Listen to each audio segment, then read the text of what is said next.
All right, welcome to another exciting Java class. What I'm going to do is I'm going to use TeamViewer to get into a student's machine in order to be able to assist. So then when I am helping the student, we can all see together what the problem is and try and learn how to work through the problems. So if you're going to work with me at a distance, I might be home on a Saturday afternoon helping students remotely, then I can get into your machine using TeamViewer. And so I would need a partner ID for you. Yeah, my 792 792 355 355 265. 265, and then I connect to the partner, and now it needs a password. 7495. 7495. Yeah. And that's it? Yeah. And now we're in. So what I will do here is I will change the screen resolution so that those who are in the back of the room can see. Yeah, come on in. Come on in. So now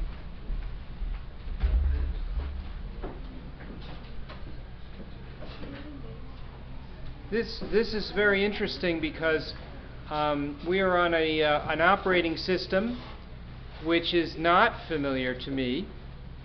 It is called Windows 8. Very similar to Windows Vista, an operating system which I plan to skip. So according to this, there should be some way to get the command line interpreter. But I don't know Vista, or what is this, Windows 8.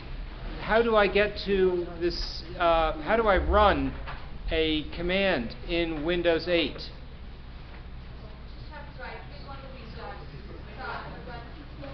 Right click, oh, and run. And now I can put in command, and now it is bringing up the so-called DOS prompt. What I will do here is I will change the screen resolution again so that you can see what is going on. Is that visible in the back of the room? Can you see this? Yeah, It's big enough? It's a little small. Yeah. Let's see what's going on here. Oh, it's looking totally fuzzy. I can't see. Yeah, and my eyes are bad. If I can't see it, probably you can't either, but maybe you can. How can I make this larger for people in the back of the room? Maybe I go to a different resolution, right? So the next resolution up is 640 by 480, and then we can make it big, and then the view scaling original.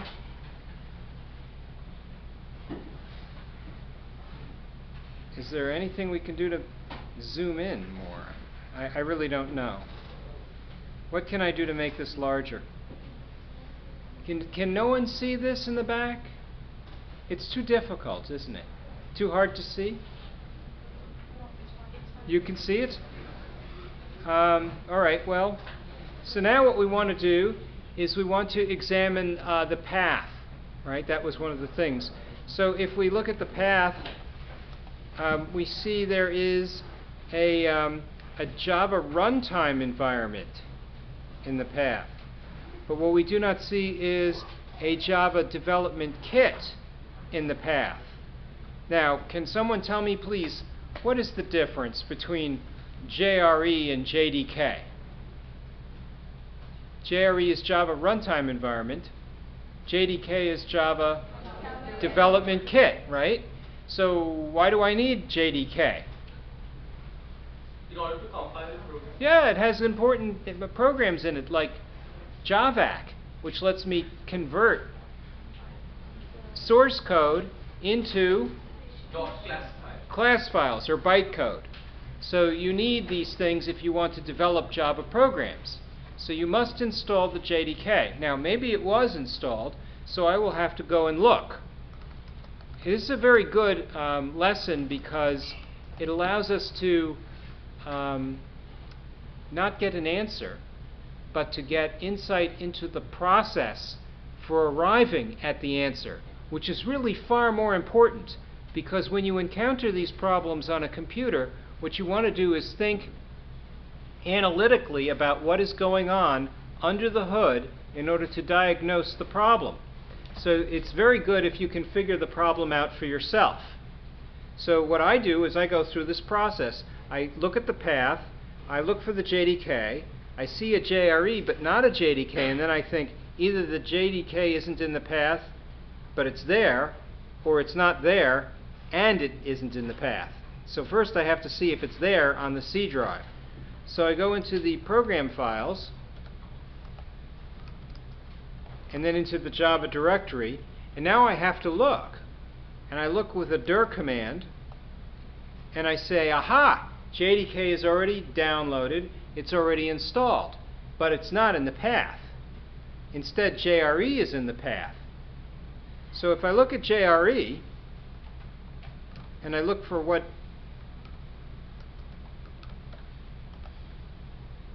it has in it, there is a bin directory. And the bin directory normally contains things that end with exe for Windows. For Mac, it's different. Everything on Mac is different. It's okay. It's Unix. So if I say dir star.exe, I can see there are many interesting and wonderful things, but I do not see javac. And when I type javac, it says, oh, javac not recognized, not in the path. So this is not suitable for my development, right? I can't use this. I can use it to run Java, but I cannot use it to develop Java. So now if I look at JDK and I look at the bin directory, what do I see? A whole bunch of more stuff, including dir java star.exe.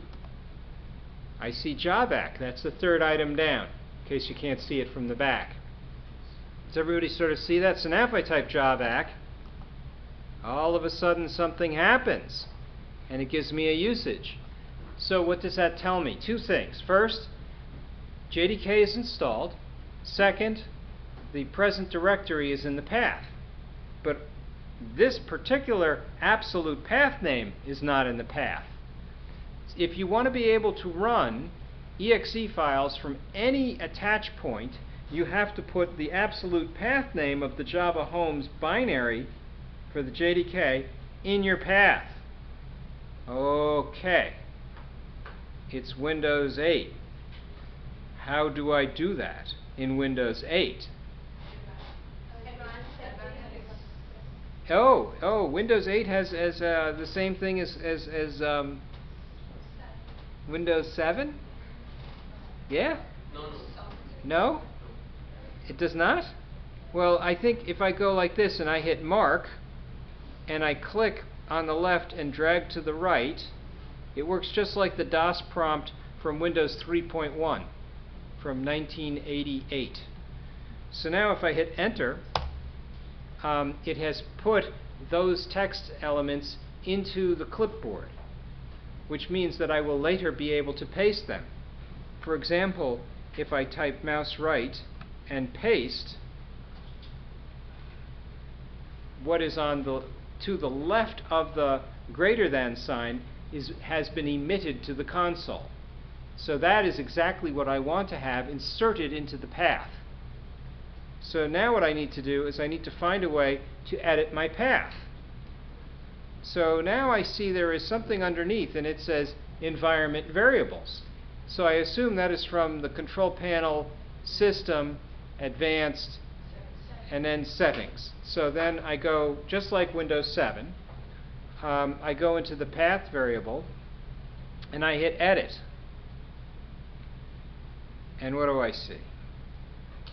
Performance toolkit, blah, blah, blah. Parallels. Oh, that's interesting. You run parallels. What else do we have here? I don't know. There is a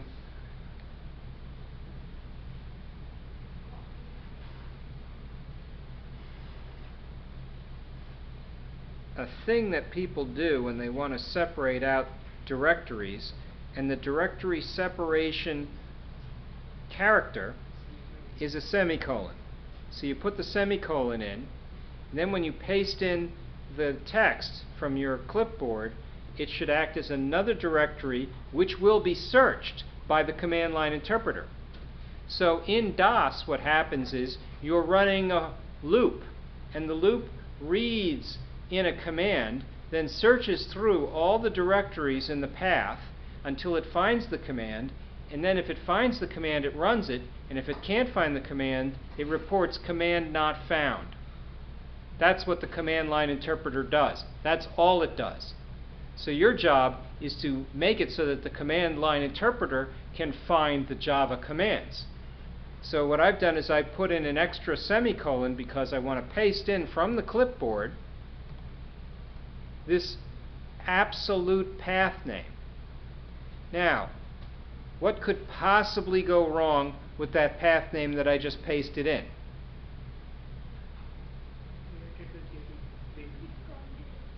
Say it again? It will direct it to bin. Well, the bin directory is where the exe files are, so that's okay. But what I don't care for is the space. I'm worried that space might not be interpreted properly. But if I just leave it in like that without editing it, and I hit OK, oh, what happened? OK here. That's what happens. Then hit OK here. And now, is there a way to apply? Oh, I guess I just hit OK. See, what has happened is my resolution is so low that I can't see the OK. So now I look at this and I think, has my path variable changed? Who thinks the path variable has now changed? Well, in this command line interpreter, you will not see the path variable change. So if you typed in the path, it still does not show the JDK. But, if you start a new command line interpreter and then type in the path, we see the JDK is in there, but so is the JRE. But I think it will find the JDK stuff first. So if I type in javac, what does that buy me? So now, no matter what your attach point is, it will find the Java compiler. What do you think of that? Good, right? So now we have successfully modified the path. Come on in.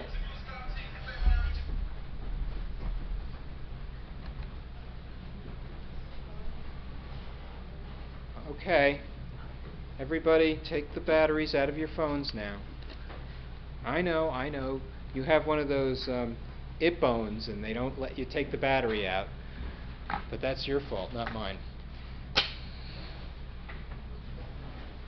So now I ask you, have I answered your question about the path? Whose computer am I on anyway? Yours? Yes. Did I answer your question? So are you okay now? Okay. So let's try and write a program using this path variable. I'll bet you don't have Emacs installed. Emacs. No, it's not in there. But maybe you have Notepad. Don't they have Notepad in Windows 8? You have to search for Notepad? What the heck? So do they have like editors in Windows 8? They must have these things, right? I have to search for Notepad? I never heard of such a thing. Search for Notepad?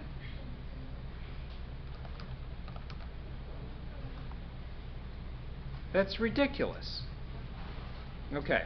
So now, in theory, I should be able to write some Java code. Public class hello, public static void main string args array system.out.println hi, and whoops. I need an n-for-n, and then I need another n thingy, and then it has to be saved. Save as.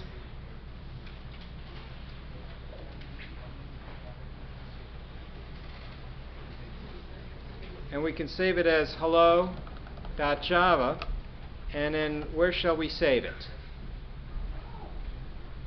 Perhaps downloads is good? Downloads? Why not? So we'll save it in downloads. And now, in theory, I should be able to go to downloads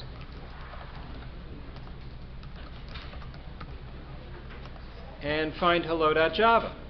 And if I type hello.java, sure enough, the code that I've just saved in Notepad is in there, so I feel pretty good about that. Now let's try and run homework 1 question, which was, how big is the bytecode file produced by the Java compiler when you type javac? So if I type, someone said 2 bytes. How is that possible? So if I type javac hello.java, something will happen. Compiles. So now if I type dir star.class, here's my answer, 409 bytes. So now I know the output is somewhat different, I think, than the input. Dir hello.java gives me 108 bytes. In fact, the byte codes are bigger than the source code, interestingly enough. That doesn't always happen, but in this case it did because the program was so simple. So now if I type in Java hello, it says hello, which is just what we expected. So now we have the development kit installed, it's compiling, and it's running. And if you want to, you can even type in Java -version, and we can know the actual version and subversion. So the subversion is 0_67 beta 01, or whatever they're calling it nowadays. And they're probably changing versions every 2 seconds. I think there's actually a JDK 8 out already, but we'll be using JDK 7 for the course. How am I doing? Good, right? So we got an answer to homework 1. Now, did anybody have any questions about the homework that was due today? No questions, really? Even the person who wrote 2 bytes is the output for the byte codes? No? All right, so I'm going to sign off from your team viewer. And now, if you're wondering what I did in order to get into the machine remotely,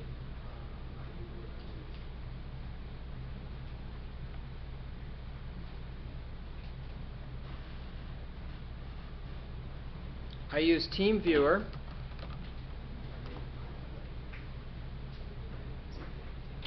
Don't they have like Google on this thing? Oh yeah. TeamViewer, and then I did the download, the install, and then I had to be told what the ID number is, and I had to be told the password in order to get in. Each time it'll be different. And it will only be with the permission of the individual that I will be able to get in remotely. So you still have some good security for your machine. It won't work unless you're on the net. But even the Wi-Fi was fast enough. I think you were on Wi-Fi, right? You're not plugged in. It's all Wi-Fi. So that worked pretty good. Any questions? No? Good? Yeah? So I had this idea that we would cover some new material. One of the things I was thinking about doing was describing for you some of the built-in functions that Java has available to you. We remember that there are these classes which have static elements in them and dynamic elements. And we know that static elements are different from dynamic elements because static elements are available at compile time, and dynamic elements are available at runtime. So if you notice someone using, for example, the math package, and what we'll do is we'll make a little example here with a Java class in IntelliJ. So I mouse right. I'll just tell you what I'm doing first few times through so that you can follow along if you like. Mouse right, hit New, Java class, and give the class a name. We'll call it Math Test. Okay. And now it created a public class called Math Test. That's visible. And then what we'll do here, is it visible in the back of the room? Is it big enough? Yes? What we'll do is we'll make a public static void main. And what I like to do in IntelliJ is I type in PSVM. PSVM stands for public static void main. Now, here's the tricky bit. And this only works in IntelliJ, okay? Type Control J and hit Enter. Sweet, right? Because now there's all this typing you do not have to do. That is double plus good. So then, if you wanted to type something like Hello World, type SOUT, Control J, Enter, and it does system out print line. Those are called templates in IntelliJ. And if you use those and become familiar with them, your coding will go really fast. I mean, this is a lot of tedious coding that you don't actually have to do because the template expansion works for you. So Control J expands your templates. So now if you type in something like this, pi, and then you say plus math.pi, and hit mouse right, run, in theory, it should print out pi. What kind of variable must pi be? What kind? It's float? Well, it's actually a floating point variable, that's true, but it is double precision. But is it dynamic or is it static? Static, because we didn't have to instance the containing class. So math.pi equals pi, and that's a very good thing. Let's look at the definition for pi. Is pi going to be a value that you would like to see changed occasionally? No. Pi must be a constant. So if you have a constant that you would like to use as a parameter in your program, what you do is you give it a modifier, and the modifier is final.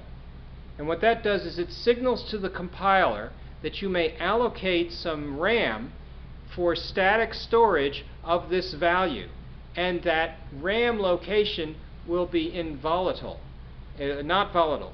It'll never change. So now I have two modifiers for this variable. One, it's going to be static. Two, it's going to be final. And as somebody correctly pointed out, it's a double precision floating point number. So the third thing is it's going to be double. So now I'm looking for three different variables. But wait, there's more.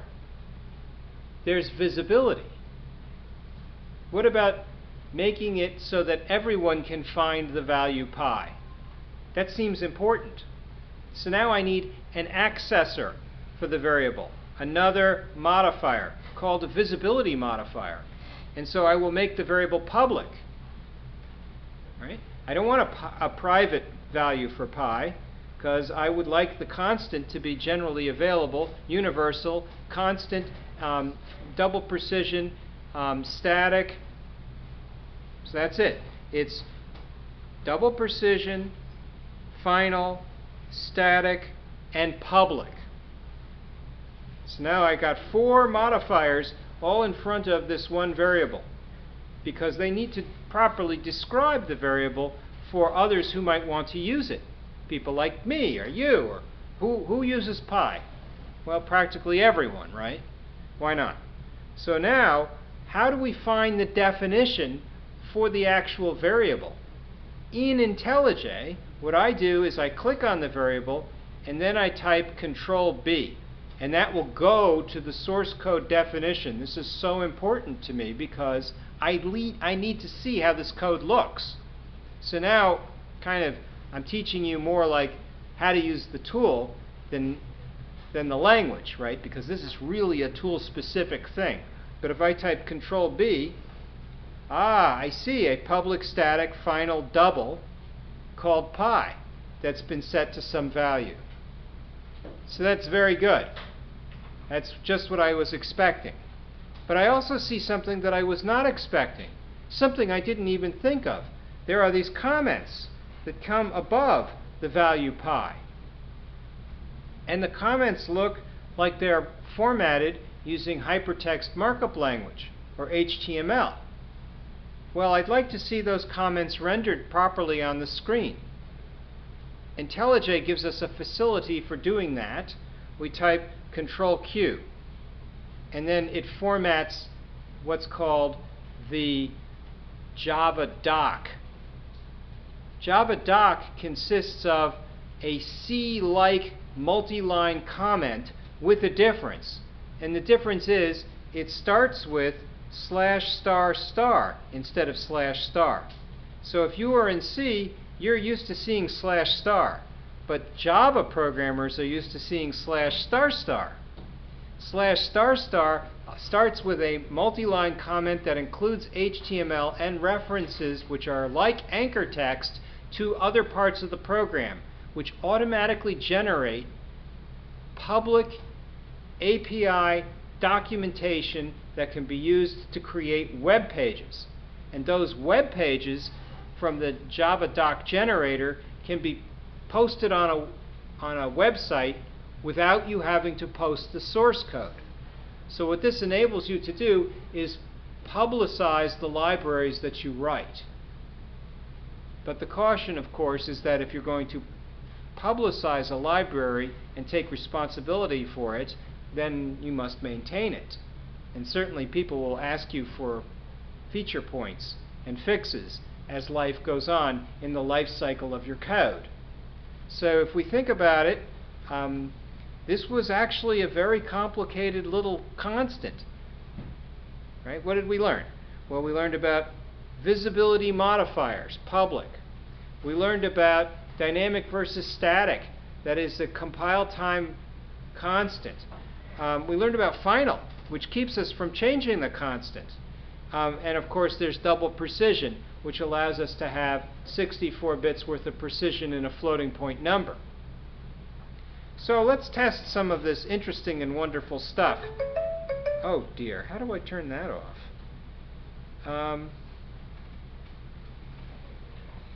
Maybe if I get out of SeaMonkey. Suppose someone did something that you don't think should happen. Like they said math.pi equals 3. He doesn't like it, right? He gives me some red thing and he will not compile. And if I hover my cursor over it, what does he tell me? You cannot assign a value to a final variable pi, right? Why? Because it's final. If you wanted it to be something that you could set, you wouldn't declare it as final. That's clear enough. So if you think pi should be 3, and who doesn't, then set double pi equal 3. But wait, doesn't that change the value of pi for everyone? No. No, because math.pi is a different variable than the local copy of the variable called pi. They are different.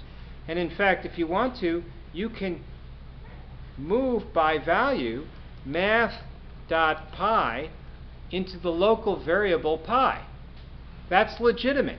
You can do that. And once you've done that and you've got your little dynamically allocated local variable called pi, You can give it your own name if you want to. It's my pie. Right? My pie. And then there's your pie. Your pie is the correct pie. My pie, I do what I want. So now I can say, my pie, I think pi is way too complicated and people waste way too much time computing too many digits. So I don't think pi should be 3.1415926535897 blah blah blah blah blah. I think it should be 3, and that's it. And if you don't like that, well, too bad. So now when I print out my pi, I should get a different number, and that's legit, and we could do that, but it's a senseless exercise. We wouldn't learn anything from that. Very good. So now we've got basic concepts. We've got concepts about double precision, concepts about visibility, concepts about final. Suppose I said to you, I would like to have a for loop which goes from 0 to 2 pi.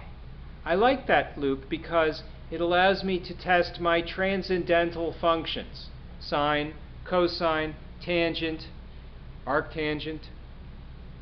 Suppose I wanted to go from 0 to 2 pi, I could write a for loop for, how about this? X, double x, equals 0, while x is less than 2 times math.pi, x equals x plus 0.1. And now when I print out x, S out, Control J, enter, I could write something like, quote, x equals, end quote, plus x. And now we can see if we go from 0 to 2 pi. So then the question becomes, will it be 0 to 2 pi inclusive or 0 to 2 pi exclusive? 0 to 2 pi exclusive means it goes up to but doesn't include 2 pi. So it excludes the actual end. So let's see what happens.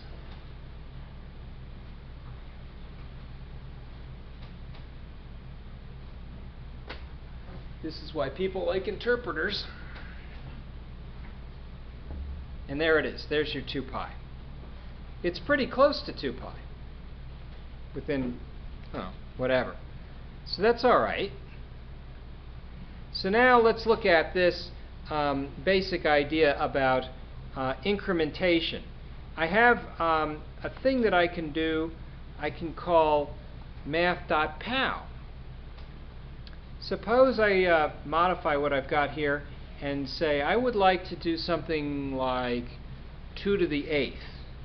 2 to the 8th is how much? 2 to the 8th? 256, isn't it? So now if I look at it and I say, how do I compute that in Java? I write math.pow.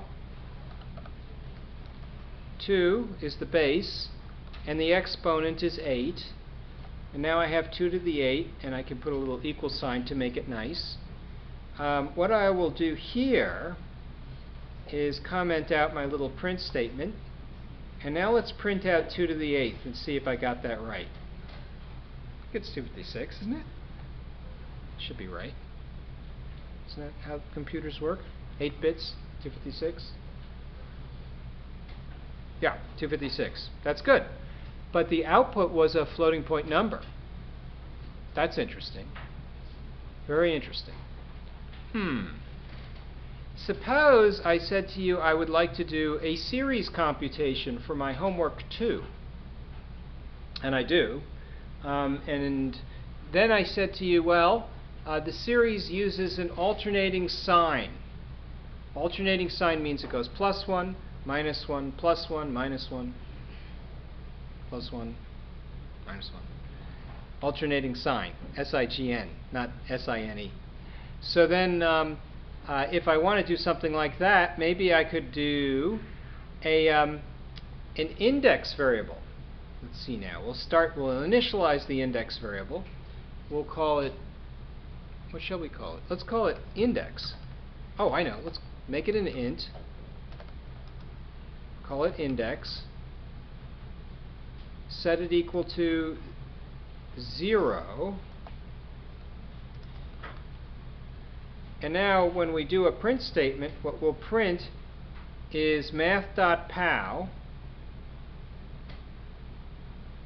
of -1 to the index power. So let's see how we can do that. It's going to look like this, I think.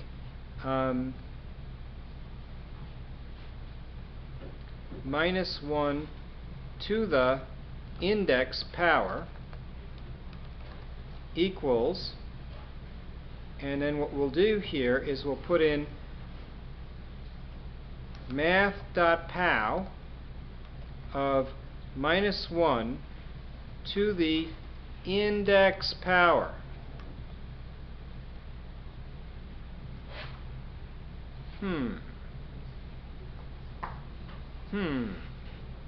What do we do to change the index? Oh, I know. How about we increment it? Index plus plus. So now I've got x going from 0 to 2 pi. I can increase the increment if I like. And now I've got this index which is going to go -1 to the 0 power is going to be anything to the 0 power is 1, isn't it? Yeah, even -1. And then -1 to the 1 power, I think that'll still be -1. -1. And then -1 to the 2 power, that's -1 times -1, which is +1. So now I think maybe we're ready for this. Maybe.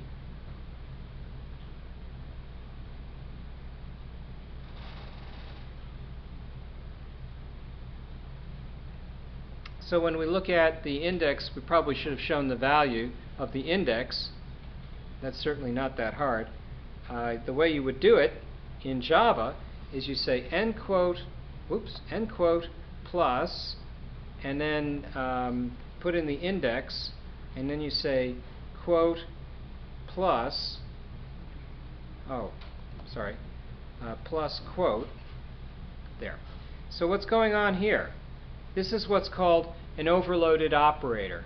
The plus sign is used to concatenate strings. It's also used for addition. So it depends on the context, it depends on the order of execution, and if you're in doubt, you can use parentheses to disambiguate the order of execution. Does that make sense? How could I possibly get this wrong? Well, what if you wanted to print 1 plus 1 as not an answer of 2, but as the actual 1 plus 1 string?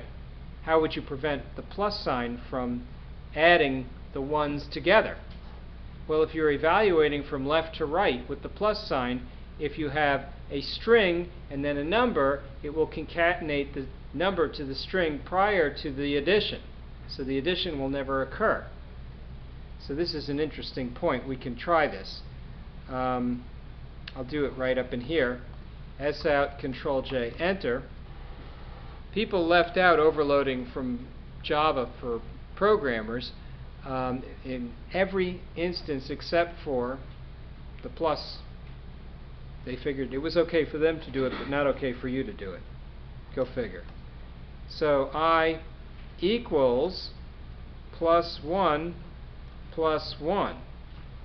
What will I equals print? What will be to the right-hand side of the equal sign? Will it be 1, 1, or will it be 2? It's going to be 1, 1, because it evaluates from left to right. It'll print out I equals 1, concatenating 1 with the quote, and then it'll concatenate the next one, I think. Let's see.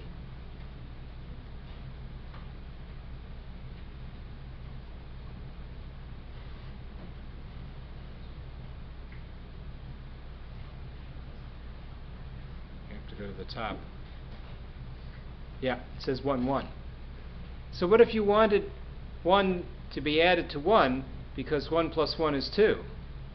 Right? I mean, we all know 1 plus 1 is 2, but Java is telling us it's 11. Is 1 plus 1 11?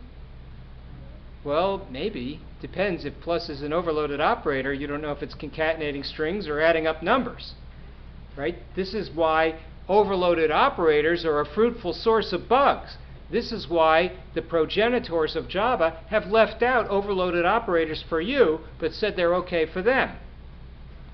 So the pathological adversary, that's me, can form all kinds of puzzle problems that will make Java impenetrable to the average non-Java programmer, who will look at this and go, how come 1 plus 1 is 11? That's a legitimate question. What kind of language is this anyway? 1 plus 1 is 11?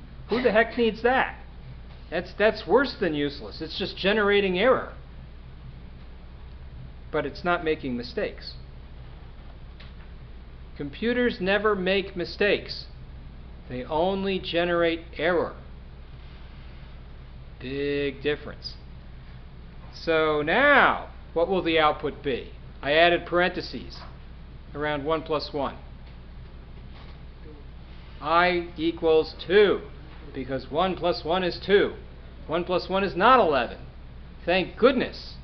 Right? Because if 1 plus 1 is 11, everything you know is wrong.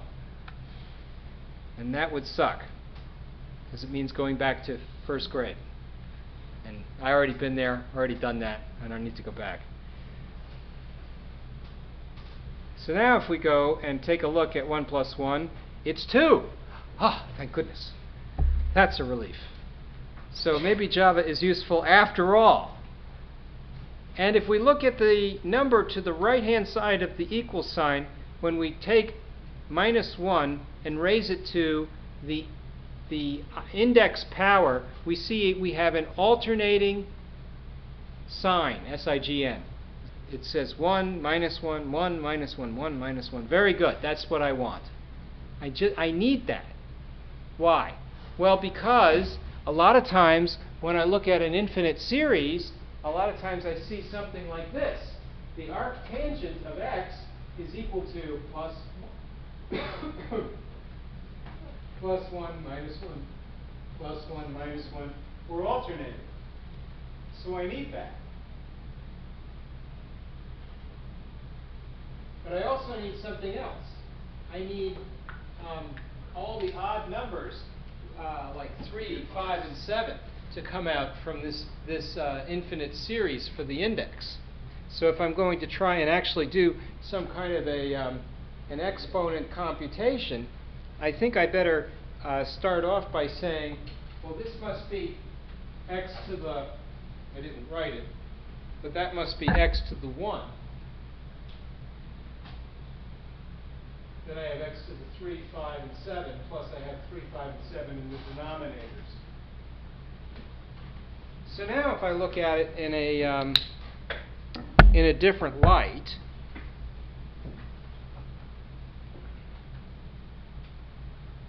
let's think a moment. How should I implement that? What should I do next? I'm really interested in finding out how to implement this infinite series over in here.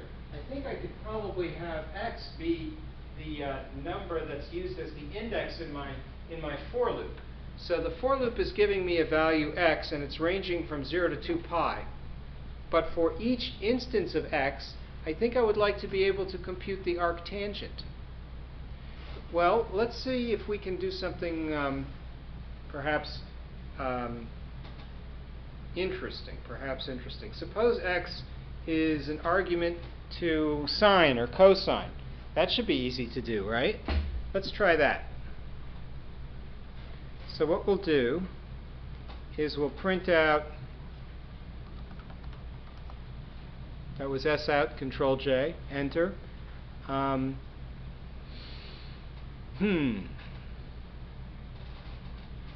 Quote sine of n quote plus x plus quote n parenthesis equals n quote plus math dot sine of x. There we go. So what have I done? Right? I wanted to print out sine of, then the argument to the sine, so I needed to end the quote and put in the plus sign and actually put the value of x that's being passed into the sine function. And then I had to put in the end parentheses, so I concatenated in the quote with the end parenthesis and the equal. Then I needed another plus sign, and then I went to the math package. The math package. This is the second time today, third time today, because I did math.pow as well, that I've gone to the math package. I never instanced the math class. How am I able to access POW or math.sine? Those functions, those methods that reside inside of the math class must be, you think they're static or dynamic? They're static. Why? Because you never instanced the containing class. So I'm accessing these static methods. Let's have a looky-loo and see what this does.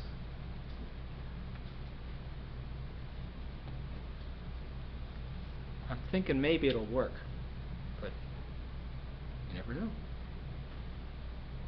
Oh yeah, how about that? So we're getting actual values for sine. Now let's see now. If I recall rightly, sine of 0 is equal to 0. Isn't that right? Yeah, good deal. That's just what you'd expect. And so sine ranges from -1 to +1. This kind of sine of 1.5 kind of looks like +1. And then this sine of, what is that, 5.0 looks kind of like -1. It's not quite there because I didn't go very finely with my increments, but it's getting there. So I'm sort of satisfied that sine is being computed. It looks like math.sine and math.cosine and math.tangent, math.log. All these things will be very useful for me because as a programmer I need these scientific functions. Right? That's who doesn't want scientific functions? Those are good deals. You need these things. So then now I look at this and I go, gee, you know, that's a very interesting thing that we've done. How would we go about creating these odd numbers? 1, 3, 5, and 7.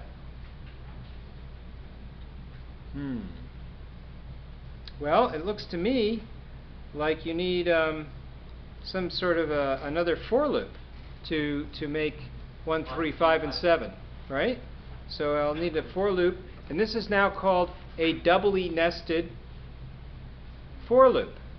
And what we'll do is we'll create an index which is being used for the denominator and for the exponent. So let's call this exp, the exponent. And we'll set the exponent equal to some number like, oh, I think it's an integer, isn't it? Integer exp equals, starting at 1, while exp, oh, I wrote emp. exp equals 1, while exp is less than, I guess we can go to 7. Exp equals exp plus 2. So it'll go 1, 3, 5, 7. Now in theory you could make it any odd number you like, and it'll be, or even numbers, it'll probably work. And now as we proceed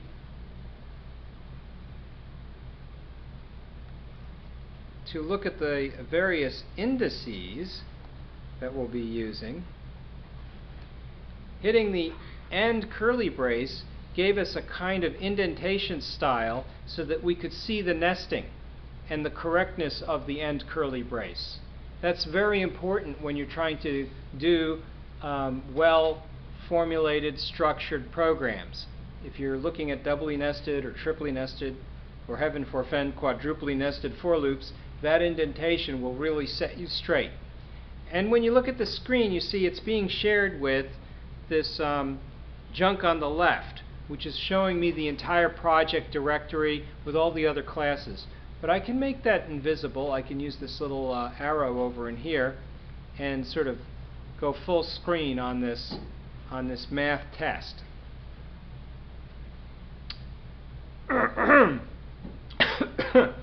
Let's print out the exponent. So what I'll do, I liked what happened with math.sign, that was nice, but I really am interested in the exponent.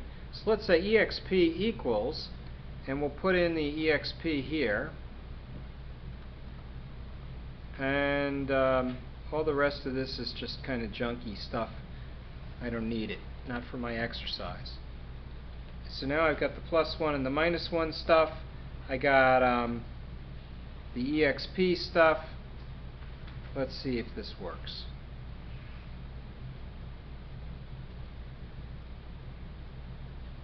It should say 1357. Well, maybe just 135. Yeah. So it keeps going 135 over and over again. And that's just what we expect for all the different values of x.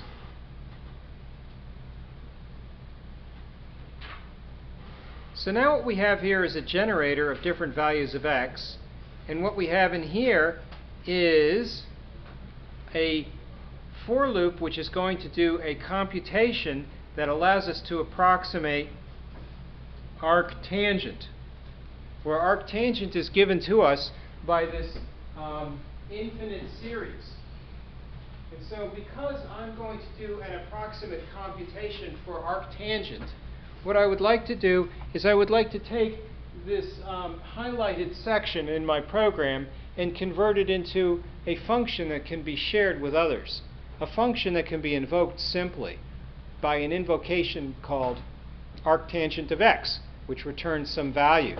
That makes it useful for me, it makes it useful for others, and it allows me to contain the complexity of the computation for arctangent. And hiding complexity is a very important thing for a lot of programmers. Now, I could do it any one of a number of ways. The manual way would be to define a static function called arctangent, and then take this code and paste it into the body, and then return the value. That's what most people would do. But I am too lazy to do that. And I have IntelliJ. You see where I'm going with this, right? In the world of software engineering, we have what is called XP. XP does not stand for the Microsoft operating system that everyone hates. XP stands for extreme programming. And in extreme programming, what you have is continuous testing and refactoring. Refactoring means taking a program and transforming it without adding any feature points. It means taking the code and reorganizing it and then testing it.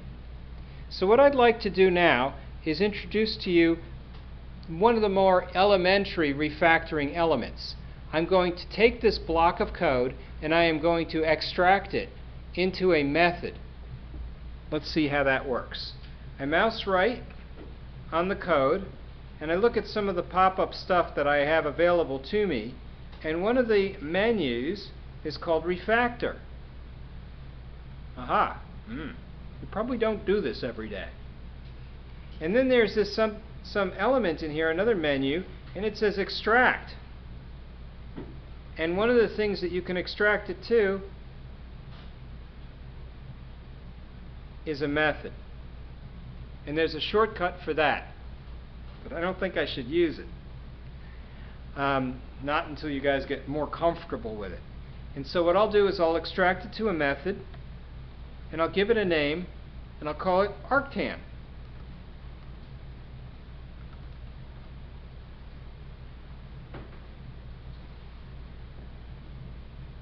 Sweet.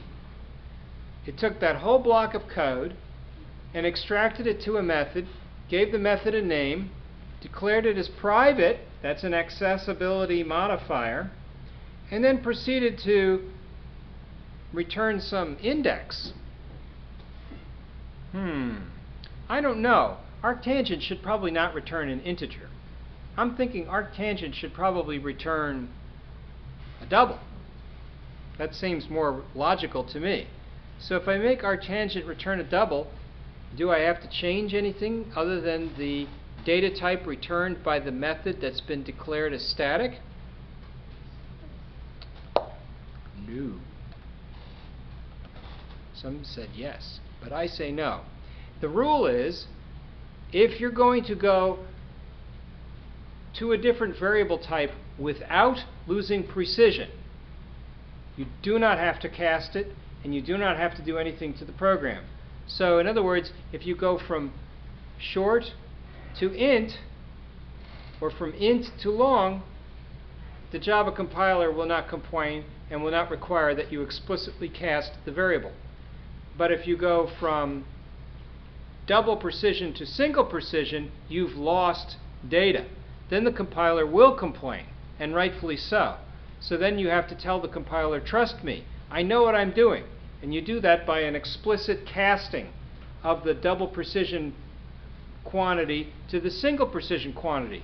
The compiler says, well, I don't like the fact that you've lost precision, but you say you know what you're doing, and you say trust me, so I trust you, and they let it go. So you can do what you want, you just have to be able to instruct the compiler on how to let it do what you want. So that's kind of a little nuance in there. Declaring this as double, that works out great. But when you try and take the double and assign it to something that is of integer type, well, that's no good. That's your error. So all you have to do here is nuke it. And you can get your answer, which will be a double. We can call it anything we like, or we could just print it. That's the answer, and you want to print it. You could say, quote, arctan of, and then end quote plus x plus quote end parenthesis equals, and then get rid of this junk, plus arctangent of, not of index, but of x. So now as x ranges from 0 to 2 pi, this should compute the arctangent of x. What's wrong with this? Oh, we didn't put x in here. This has to be a double. And he wants an index in here, so we can put the index, integer index equal to 0, and take it out from here, make it local. So now I've got a way to invoke arctangent repeatedly inside of a for loop where x is ranging from 0 to 2 pi, and I should be able to compute the arctangent of x. I'm not there yet, but I've got the structure for an arctangent program. Right? So I'm getting close. I now have an exponent which goes 1, 3, 4, 5, 7, and then I also have another number which ranges from +1 to -1 to +1 to -1.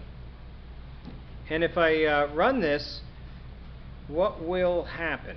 Well, it's returning an index that's meaningless. If we want to, we can just have it return 0. Or we can have it return x. Yeah, have it return x. What do I care? We know we haven't finished the program, so we'll just have it return x as a kind of a placeholder.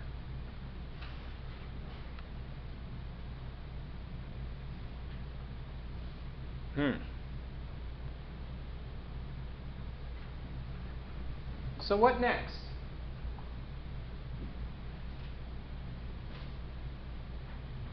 Right? We know arctangent of 6 is not 6. We just had it return x for convenience. We also know that we're trying to compute an infinite series. So suppose I said to you, well, I like what we've done here with this, function and all. It seems okay. But suppose you got rid of the for loop, just for yaks. And you just said, I want to compute the arctangent of, I don't know, pick a number, 0. Just for fun. That'll make the output a little bit more readable. We can add the for loop back in later. Oh, and that power stuff at the top we don't need. We can comment that out or delete it.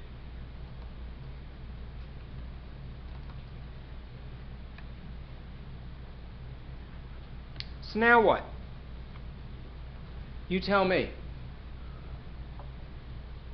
I want to compute the arctangent of x, where x is equal to 0, and I want to show all of the different elements, right, that are supposed to be used in that computation. Right. So x is supposed to be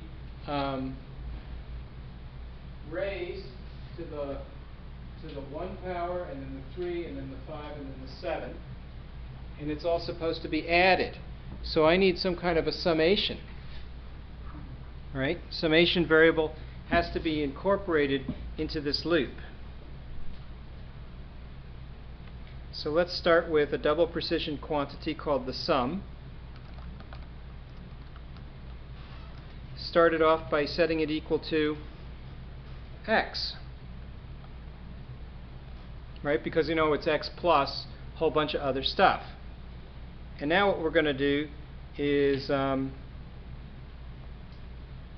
sum equals sum plus,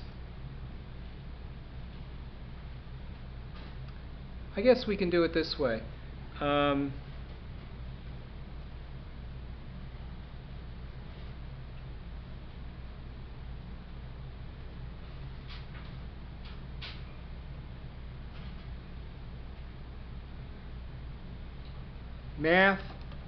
math.pow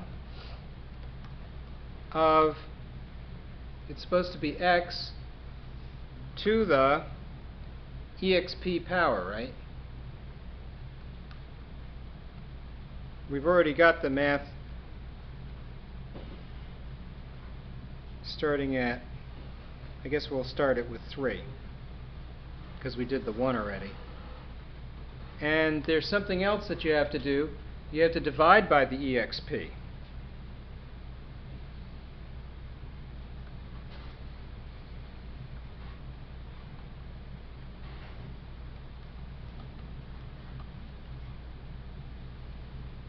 So now I've got the plus part, but I wanted something that was going to alter from +1 to -1. So I think maybe this is the thing that alters from +1 to -1. And I can multiply that over in here. And that gives me a way to compute the summation. Did I make any mistakes here? Let's see. -1 to the 3rd power will be -1 times -1, which is +1 times -1, so that'll be a negative. That doesn't seem quite right to me. Before we were starting this at +1, right? So if I started at +1, you know what I think we're going to need to do here is I think we're going to have to print out the intermediate terms. I think we have to print out what's on the right-hand side, but we can do this as a mental exercise. -1 raised to the -1 power. Oh no, I'm using index. Index is equal to 0. -1 raised to the 0 will be equal to 1. And that is correct. So that's a positive number. And then -1 raised to the 1 power, that'll be -1.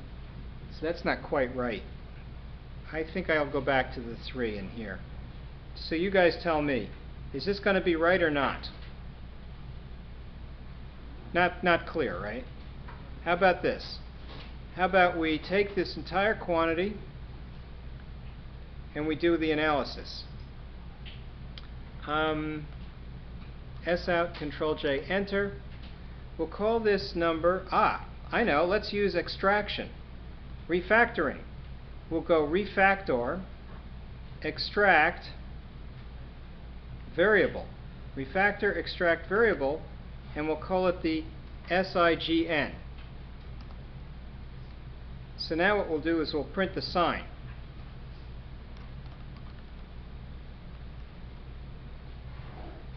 Or better yet, we'll just print the value, SIGN. So now we should, if we go through this process, we should see sign alternate.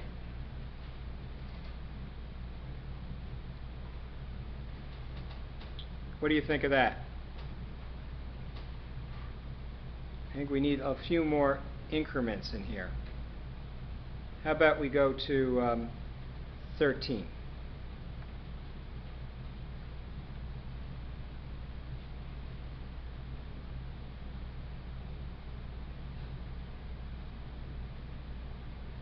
Right, so the sign is indeed alternating, which is just what we wanted.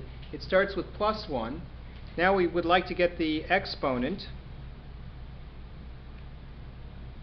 So let's say +1 is going to be multiplied by x to the 3. So we'll need the exponent. So it'll be, quote, x to the, end quote, plus exp.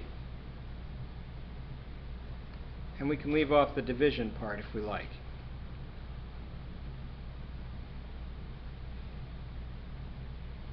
So we're printing out the intermediate terms of the summation. So it's 1 times x to the 3 plus -1 times x to the 5. That sounds about right. Plus 1 times x to the 7. This is kind of looking correct, isn't it? Yes. The signs are alternating.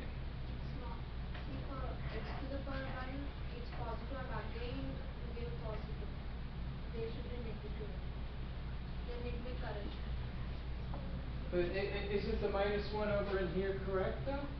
But x power 1 and x power 3 both are positives, you mean to say. Not correct? What should it be? You want to come and show us? You think I got it wrong in the book or something?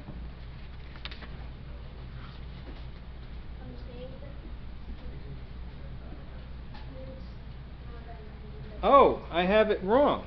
I have it wrong in here. This is wrong. Ah, thank you.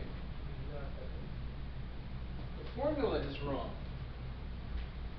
The book is correct. I wrote it wrong. Thank you very much. So this is supposed to be -1 plus 1 minus 1. Is that right? Yeah. Wow.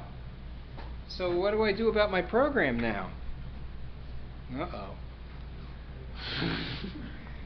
Uh-oh. Yeah. Oh, very good. Someone found a bug. That's good. Very good. Thank you. So, oh, the program's wrong.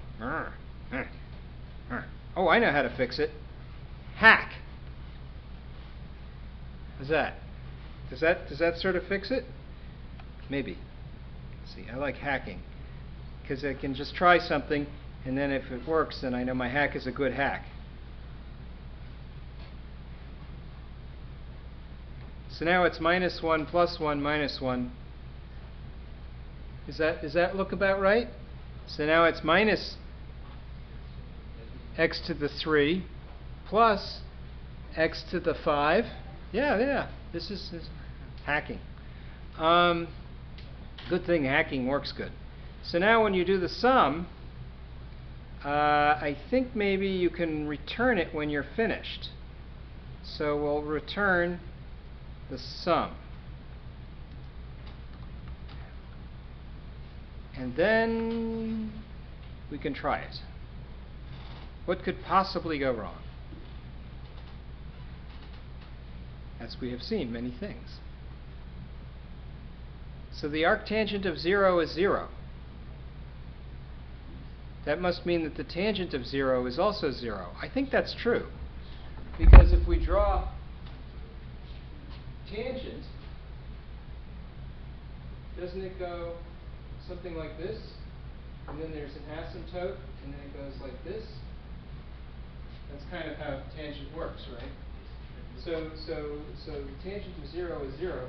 I would not like to think about this as a proper test, but this would probably be some number like pi on 2.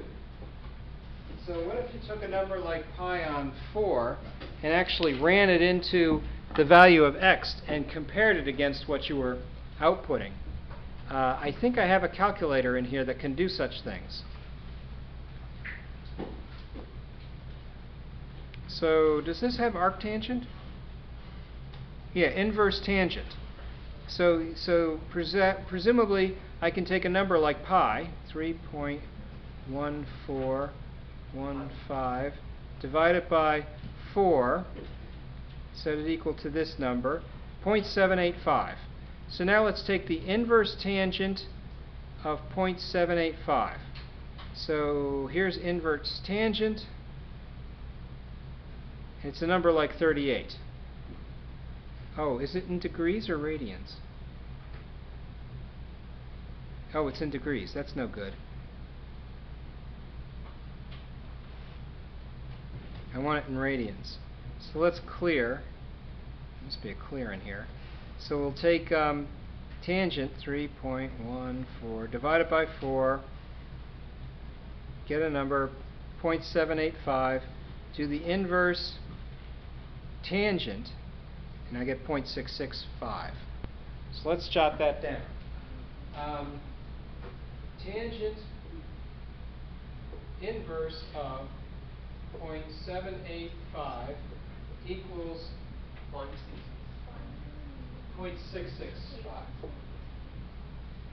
So now let's try and test that against our little program here and see what has happened.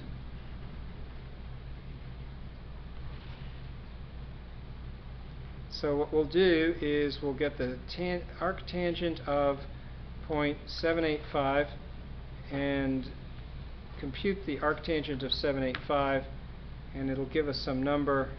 What could that be? Who knows? Run.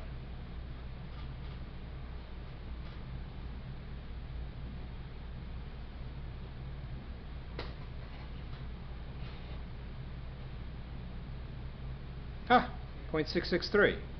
I believe it. That looks correct. Looks good to me.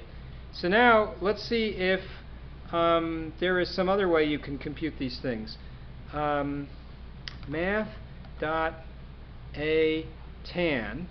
of 0.785. Aha! So the built-in math has transcendental functions that include arctan. So I can compare my partial fraction expansion in my infinite series, in my less than infinite series, and compare it against the actual value as computed by a double precision professionally implemented transcendental function. So the real math.tan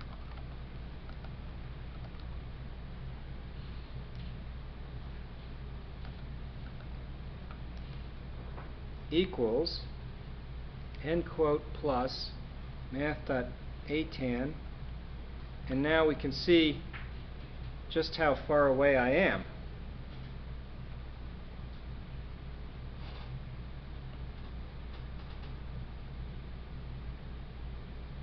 Clearly it's not a particularly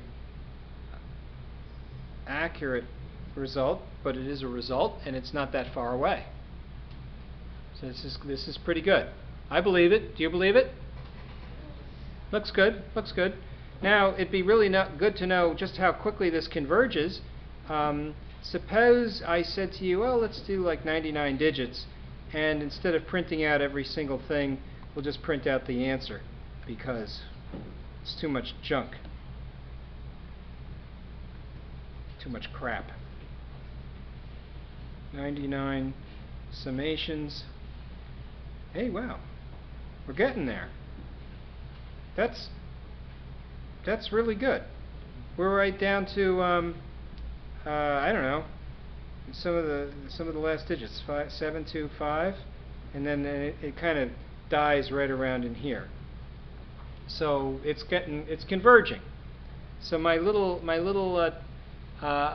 summation series is working, right? And I've computed something generally considered useful, and now I can do it for multiple values of x.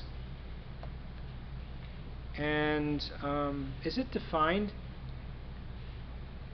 over the full range of 0 to 2 pi? I don't think so. I think it has to go to like 90 or something like that, or then it hits some asymptote. What could possibly go wrong when it hits the asymptotes? Ooh. Ooh. Well, I don't know. But let's see. We'll put x in here, and then we'll put x over in here, and we'll put x over here, and I guess we'll put in quote plus x plus end quote. Okay, I've got a mistake. Oh, there's an equal sign. Plus. There. Control-Alt-L, optimize the imports, and reformat the code. Control-Alt-L. Hit run, and it neatens things up for you.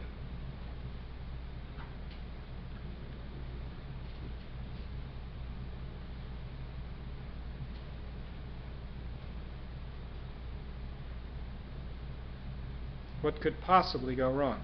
Well, I have a feeling it's not well conditioned in certain spots. And it's giving me very poor error. But you know, that's normal when you go beyond 2 pi, I think. Let's see, what do we got here? I actually don't think you can go much beyond pi on 2. So let's do that. Well, it's less than, right, because pi on 2 is like, what, 90 degrees or something? I think maybe this is probably what you want. Now you can get it running out to 90 degrees and see what happens.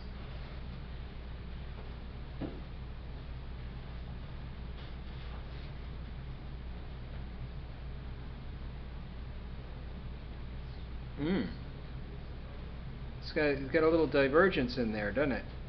That's not so good. Let's see, for low values of x, these numbers aren't that far apart. But for the higher values of x, things go wrong. Because right in here, things are fine. I mean, that has good agreement. And here it's fine. Here it's fine. Where things start to go south are right around in here when it approaches 1. So for x equal to 1, what is the value in degrees? Right, you got to convert from, what is it? 45 degrees. So after 45 degrees, arctangent starts to become ill-defined? That might be, I'm not sure. Because we got 99 terms. It seems like this has gotten very far off, like it's wrapping around somehow. And here the number has gotten way out of whack.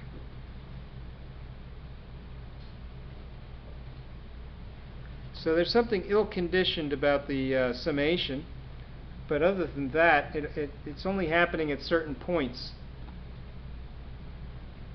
I'm not exactly sure why. But look at this. I mean, it was working so well. until it got to 45 degrees. There's probably a reason why arctangent doesn't work well after 45 degrees. Or maybe it has to do with this summation. It may not be well conditioned after that. So there it is. We've got, a little bit of a math mystery about arctangent and our implementation with the summation, but that's okay. The other thing we have is a reasonable lesson. Let's recap and see what we learned. Refactoring. Wow, hey, how about that refactoring? That was pretty good. It saves a lot of work. We were able to extract a block of code and create a method that could then be reused. That's helpful. We were also able to create a variable and extract that variable out of a piece of code. So that's handy. We saw that there are certain kinds of visibility modifiers. Right? We learned about public methods, where public methods became generally available. And now we see for the first time a new visibility modifier, and it's declared as private. So what does that mean when you have a private method? Only a specific person should be able to use it. Only this class is going to have access to that method. Yes. But if you want it make that method publicly available, what you could do is you could declare this as public. Now, if you're going to declare the method as public, I think it's very good if you document it. It's particularly good if what you're trying to do is document, let's say, some reusable thing. So I typed in /** and hit enter, and then IntelliJ automatically put in these interesting looking patterns that describe the argument to this method and also to describe the return from this method. And now you can put in a description, and the description could say something about it, like uses the summation formula to approximate and that's the HTML atan of X. X is in radians. So important that you tell people, oh, I guess X is just a double precision variable. The answer is in radians. Valid to 45 degrees. Well, valid to, what is it, 1.0 or something? Or no, must be less than 45 degrees. What would 45 degrees be in, I guess, pi on 4. Valid to pi on 4 radians. Is that right? That's probably right. And now what it returns is a number in degrees. That's so important, right? No, in radians, right? Yeah, in radians. In radians. A number in radians. Okay. Now, if you want to see how that looks as formatted HTML, type Control-Q, and it shows you exactly what it looks like, with the bold for the HTML being properly rendered on the screen, with the parameters being properly defined. This could all be deployed onto a web page so that people could try your interesting new approximation to arctangent. You might have something that converges faster than most people have. If that's the case, you might like to publish it. Or maybe you'd like to have the older versions of arctangent summations so that people could compare the rate at which they converge. What do you think? Sort of an interesting lesson, right? Because we went through a process whereby we developed and debugged, right? Because there was an error. Perhaps the basic fundamental error that you pointed out, that the pluses and the minuses were backwards. Getting things backwards, I do that all the time. I don't know if you guys ever have this problem, but I'm always getting stuff like that backwards. So I wrote it down properly in the book, but I transcribed it backwards on the board.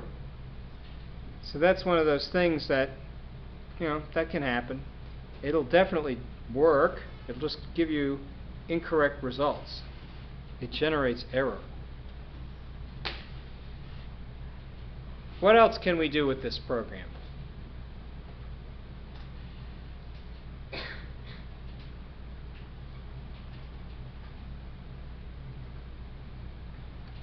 You want to get this to work until pi on 4 degrees? I think that's probably better. Pi on 4, because that's where it's well conditioned. Run the program again.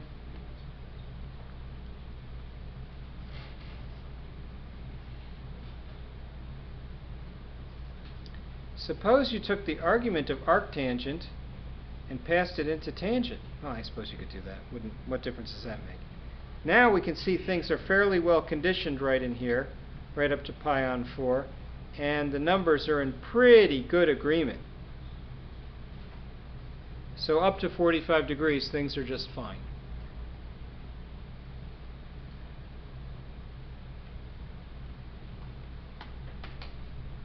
Suppose you said to me, oh, well, I don't need that precision. I'll go down to 9 terms or something. Things will probably degrade rather quickly, I should imagine.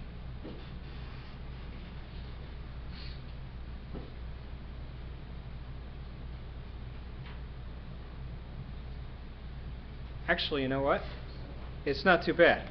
He's good to the first digit. The next digit, he's got a little deviation. But that's okay. That's to be expected. So what do you guys think? Good, right? Java, it must be easy. It seems so easy when Professor Lyon does it. So I have this idea. And the idea is that there are these things that we kind of glossed over quickly. And we should explore them a little bit deeper. And one of them is this math package, this math class.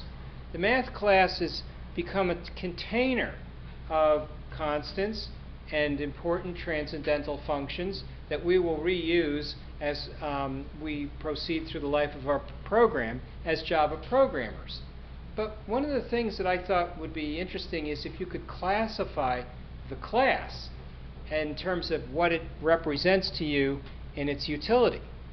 And so what I would like to do is I would like to suggest to you that it represents a toolkit, and that this toolkit represents a kind of design, and that taking a collection of all of these methods and grouping them together into a single utility class effectively gives you an interface that's simplified to a very complex backend. We don't know how they implemented those transcendental functions under the hood. Well, I might know, but that could be hidden from us. So in effect, what we can do is we can say, that's very nice. What if I wanted to change the behavior of the transcendental functions?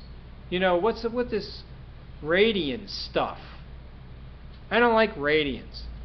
I just don't like them. I like degrees. Right? Why is it it's always radians or degrees? I can't even think about radians. I just want degrees. So I want sine to work with degrees. I don't want sine to work with radians. Can I change the behavior of sine function? I can't?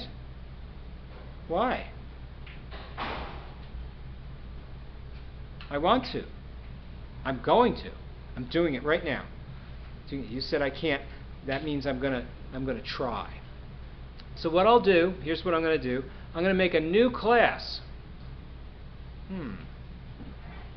Can I make a new class inside of my main method right here? Right now? Yes? So I can just say this. Class, what shall we call it? Messed up math. The messed up math class. Now the messed up math class is a kind of math class, so it extends math. And messed up math will extend math because I want my own, degree-oriented transcendental functions. Screw this radiant crap, right? So I want my own thing. Oh, he won't let me do it. What's the problem? It's red. And I hover and it says, there's no default constructor available in the math class. There's no constructor.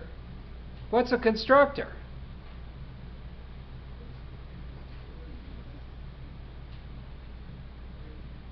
Anybody know what a constructor is? No. Aha!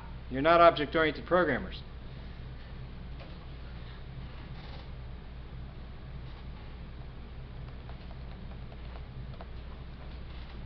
If you want to build a new instance of a class, you need to find a way to construct the class. A constructor is a special method which resides in a class, which returns nothing, not even void.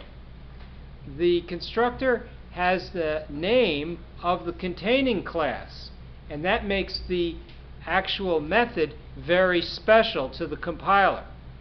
It tells the compiler you're going to create new instances. An instance of a class is what's known as a reference data type. You can pass the reference data type to other methods as an argument. So I can make an instance of a point, could be a 3D point, and then I can pass that 3D point to a subroutine, a method, and then it can process the point. It can rotate the point, translate the point. What does it want to do with the point? Who knows? So what we can do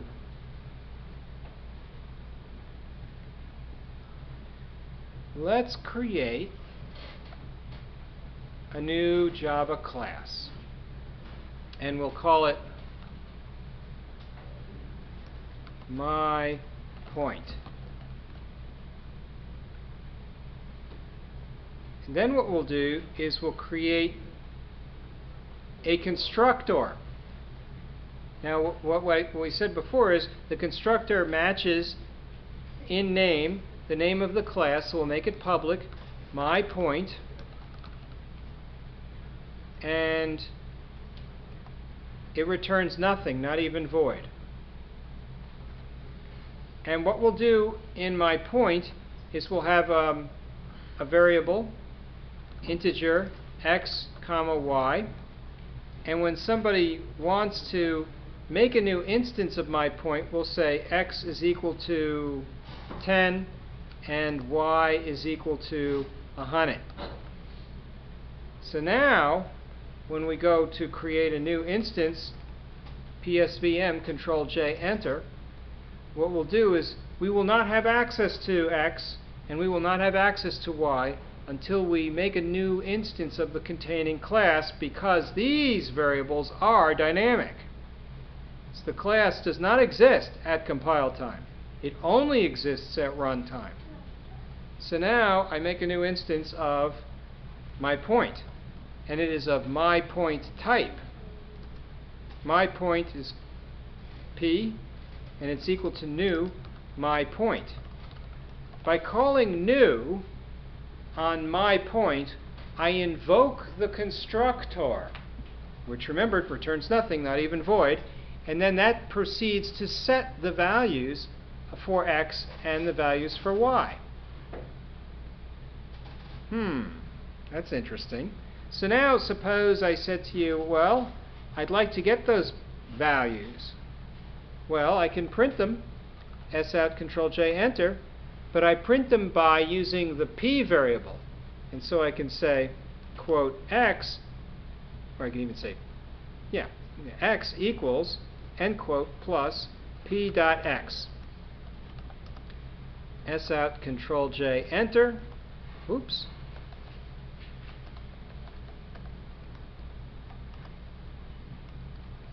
Y equals, end quote, plus p dot y, n parens m.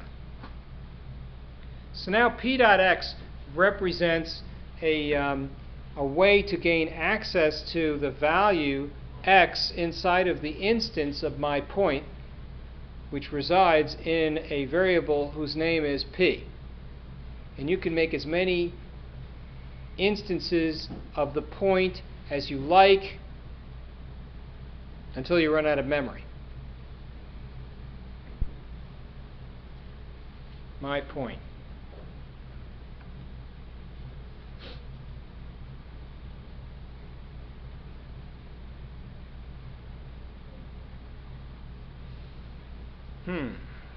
Yep, x equals 10 and 100. So that's good. What do you think of that? Your first reference data type, my point.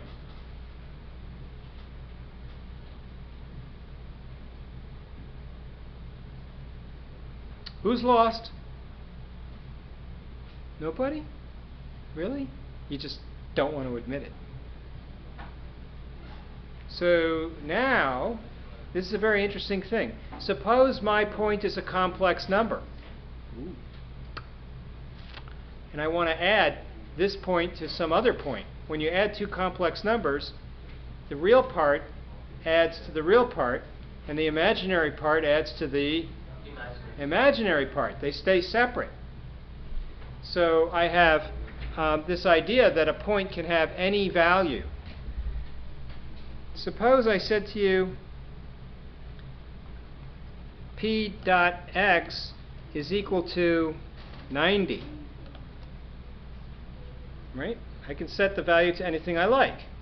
So now when I run the program, it should print out 90 and 100. I'm thinking. Or I'm in trouble. Yeah. So that works. So now let's define a way to add one point to another point, but keep x and y separate. So we'll write our own little operator, and we'll make it public. And what this will do is it will take a point called my point, and it'll be p, and it'll say, it should return something, void.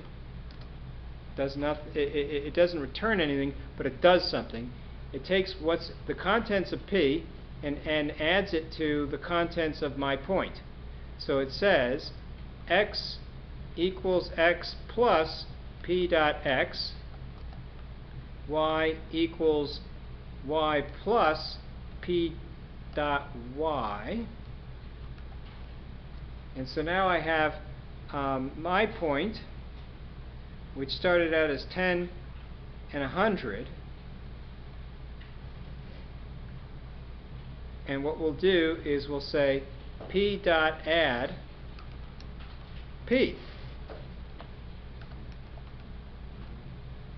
Now what will it print?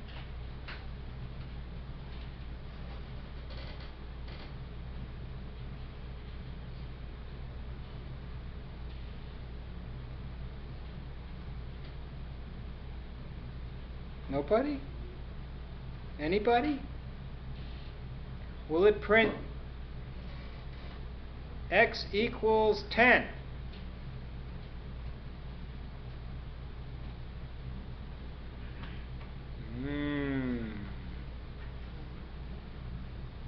Will it print x equals 20?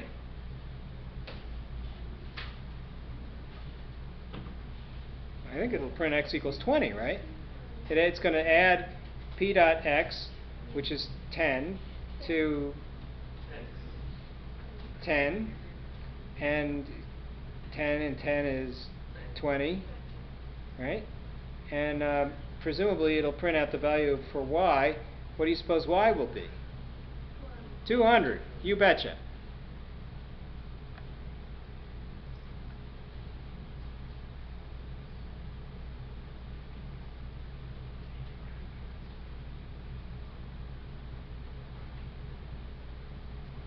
So we have taken the instance p and we've added it to p.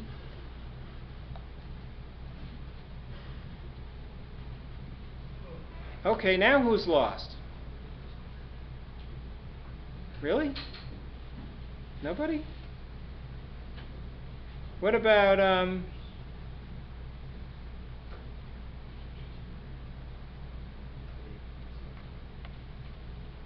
if I went in here and I said,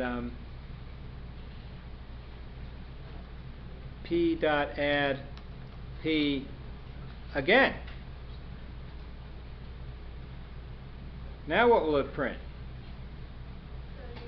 30 into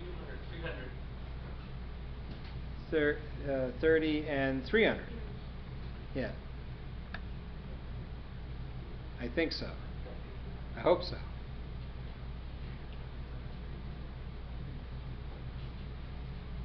So that's very interesting. So now we've had an opportunity to see classes in action. Ooh, how exciting.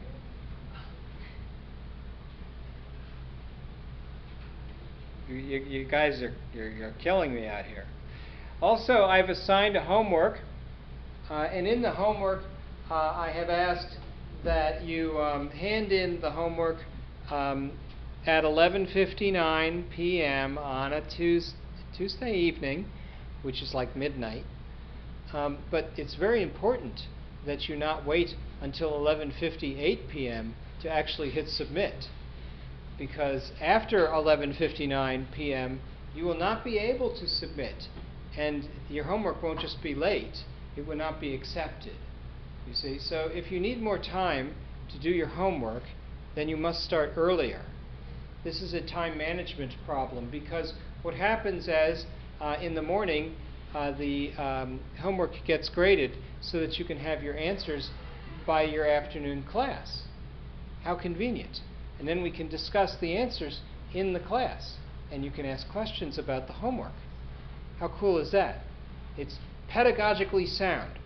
So then, in principle, you will work through the semester as opposed to doing nothing until the midterm and then working all like crazy and then memorizing everything and then forgetting and then doing the same thing for the final.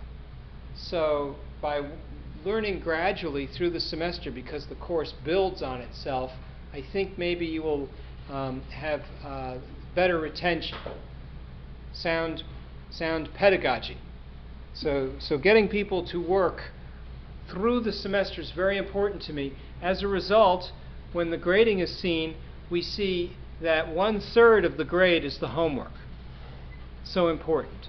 So while you may have lost some points on one homework, it's just one homework. We'll be assigning homeworks every week. Every week. And so one homework doesn't really matter. But homeworks do matter.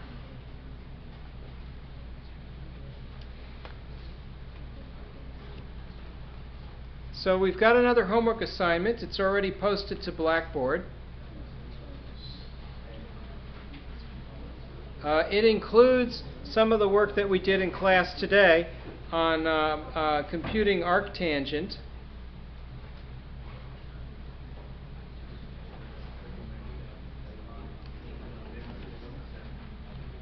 And what I would like you to do is to read ahead a little bit and read into what's called Chapter 3. Chapter 3 is about operators.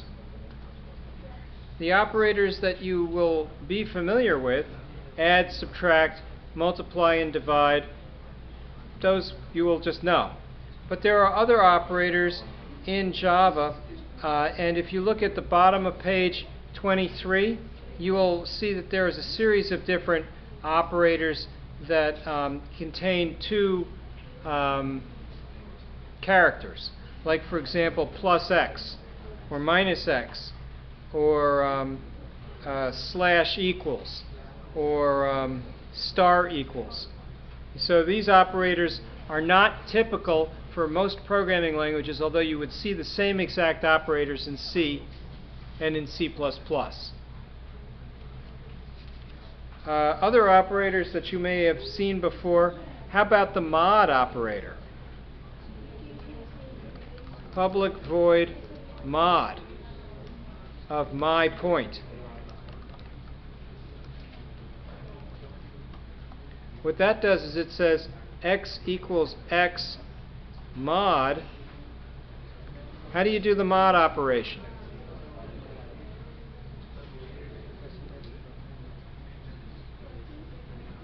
It's right here on page 23 of the book. So x equals x mod, whoops.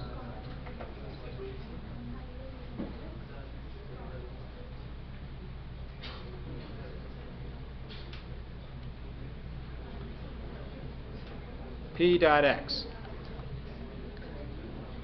Y equals y mod P dot y.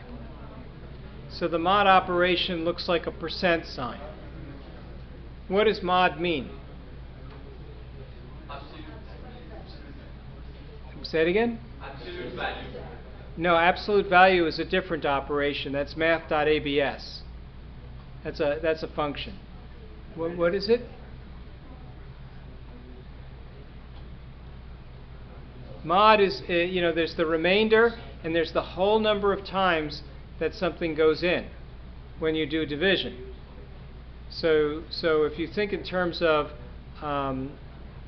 for div 2, 2 goes into 4 a whole number of times, so the result is going to be 2. But the remainder is the mod, and it's 0. So it goes in twice with 0 left over. That 0, the leftover, the remainder, that's the mod. So mod operations are kind of important when you're dealing with integer ratios. So now I can do mod, and I think the answer will not be obvious.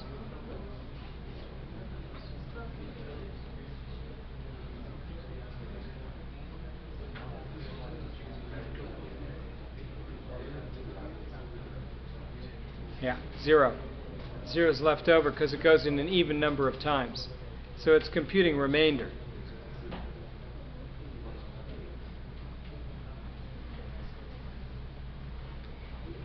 So that's kind of what I have for you today. I can open the floor to questions if there are any. No one will ask a question because everyone wants to get out of here.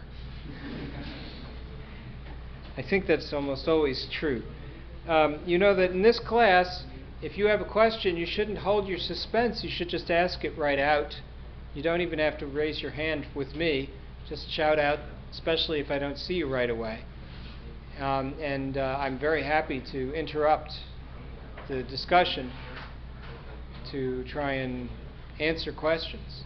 Because if you have a question, probably 4 or 5 other people have the same question. I think so. So we got the assignment operators. They'll be part of your reading.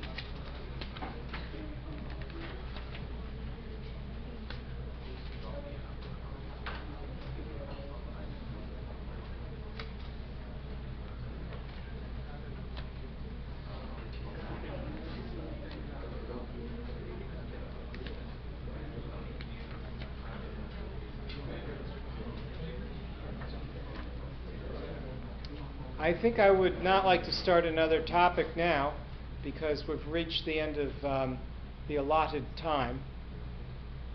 Of course, I could teach all day long, but you can't sit here all day long. So what I think we should do for now, we've got the reading assignment. I'm going to dismiss the class, and if anybody needs to hang about, you can certainly do so. I'll be here for a little while longer. Thank you.